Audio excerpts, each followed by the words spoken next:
Good morning. How is everybody doing? I hope you guys are doing good because I'm doing great. Um, I think I mentioned that I am doing YouTube because I'm documenting really what I'm doing for my grandchildren. Um, I'm just documenting my life. I wanted to go on here and give some experiences of what I lived through because I'm 74 next week. The day that you're going to get this, I'll be 74. I'm going to release it on the 29th of July. I will be 74. But anyway, so I wanted to start talking about my life experiences today. I wanted to talk about San Francisco. So I graduated out of high school, Richmond, uh, El Cerrito, California. Um, and we used to, for a quarter, we get on the bus and go to San Francisco. And it was fun. It was fun. The streets. That was before BART. That was before all this transit. We just used buses. San Francisco was a whole different town. Okay. At 17, I ran away from home and went to the streets of San Francisco. And I had met this young woman working in a shoe store. And she said, and she knew I was having problems. And she said, well, if you decide to leave and pack a bag, come and I'll give you a place to stay until you find a job. And that's what I did. So I lived off of Market Street, 2 or 3 blocks up on Taylor. $90 a month for a studio apartment. I worked at Macy's on Union Square, which was 2 or 3 blocks away. I just walked to work every morning. And on Market Street, because it was the 60s, this was 1965, we had a USO because of the Vietnam War. So I joined the USO, and I would go down there, and we'd serve, sandwiches and things, and we'd have a dance so many nights a week. It was always fun. So at that point time in San Francisco, you could practically eat off the streets. I mean, it was amazing. It was so clean and pristine, and no homeless, none of that. You didn't see any of that. Most people could afford to live there. Like I said, $90 a month. The building is still there. I think this was like 5 years ago. I went over to see if the building was still there. It was still there. The studio apartment that I had, I went in and it was rented, but it was renting for $1,900 a month. A studio apartment. The bed comes out of the wall. You have a kitchen, and then you have a couch underneath the bed. So goes in a Murphy bed, goes in, and then here's your couch. $1,900 a month. So this is, of course, this is what, 60 years ago. Yeah, well, almost 60 years ago. So I was so naive. San Francisco was a very young city then. I mean, everybody was young. It was the place to be. We were young, we were free. The 50s was very crushing, I think. Very um, all these rules and regulations, and the minute you escaped, it was freedom, freedom. I mean, oh my goodness, we could do what we wanted. When you're 17, going on 18, yeah, I don't have to follow anybody's rules.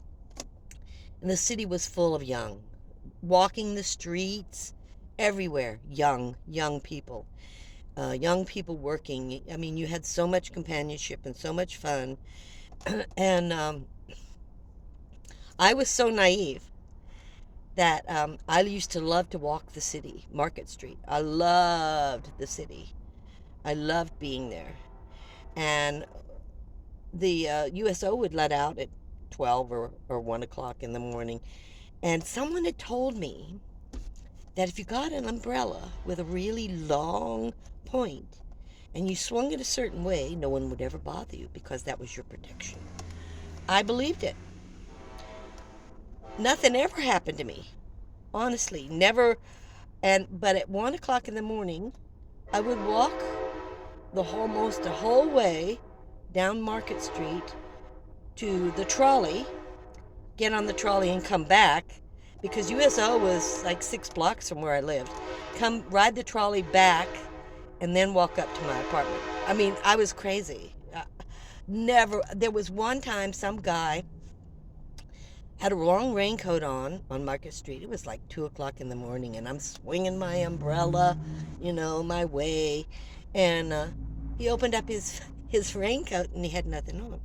And I started laughing. I don't know why. I just thought it was silly. What are you doing walking around? I didn't know he was a flasher, okay? I just figure out what he was doing walking around naked in a raincoat. And I just started laughing. I said, "My goodness, what are you doing walking around naked in a raincoat?" And anyway, that was the biggest event. And I wasn't afraid because I didn't understand. I didn't know what he was doing, you know. I just thought he didn't have any clothes. He was just being silly. So we would have we would walk from Market Street all the way to Playland. That's when Playland existed. Oh my goodness, that was fun. And to the beach, and we would have huge and they still do. I haven't been back in about 5 years. It's too depressing, but they would have bonfires on the beach, and there would be free wood there, and we'd build bonfires, and we'd be up all night, and then we'd all go to work in the morning, and run home and take the trolley back. And the cable cars. Oh, we would take the cable cars everywhere to Fisherman's Wharf. We'd go down there and we'd eat. And I mean, you just wandered everywhere. It was full of excitement and sorry for the train, and just full of fun. So we had and the other thing we had, I'm just kind of documenting that this little history of what it was in the 1965. Um, we in front of the courthouse they had this huge fountain, and we would at night go over there and we'd take our shoes off. We'd walk around in it. People threw money in it. Well, it's not there anymore because once the homeless took over, they would bathe in it, they would drink out of it, they would uh, you know urinate in it. But then it was fun. We'd take our shoes off, we'd walk, run around, and there was lighting all around this fountain, and we'd go as groups. I mean, I never had a one-on-one date. It was always group dating. Oh, well, let's go here, and that's how you got to know the person. We didn't go to movie theaters downtown. We went out eating, or Playland or Fisherman's Wharf or Chinatown. I mean, they're still all there. They're just not what they were, but it was a lot of fun. So I'm going to end this video, but I wanted to talk about some of my experiences. When I was 18, after this, I joined the Army. And so I want to talk about how terrible I was in the Army. But I mean, I was very dysfunctional because I was very naive and didn't understand things. And I took me a long time to grow up. But I just want to end this, and I hope you've enjoyed this little story. And my grandchildren, I want to say I love you, and I hope you remember me. And so you guys have a nice day, and if you like this, please click and let me know if you'd like other stories. Unfortunately, I think I'm going to do it anyway because I want to document the history of a lot of the Bay Area and what we did and interesting things. So you have a nice day. Hit the like button, and thank you so much.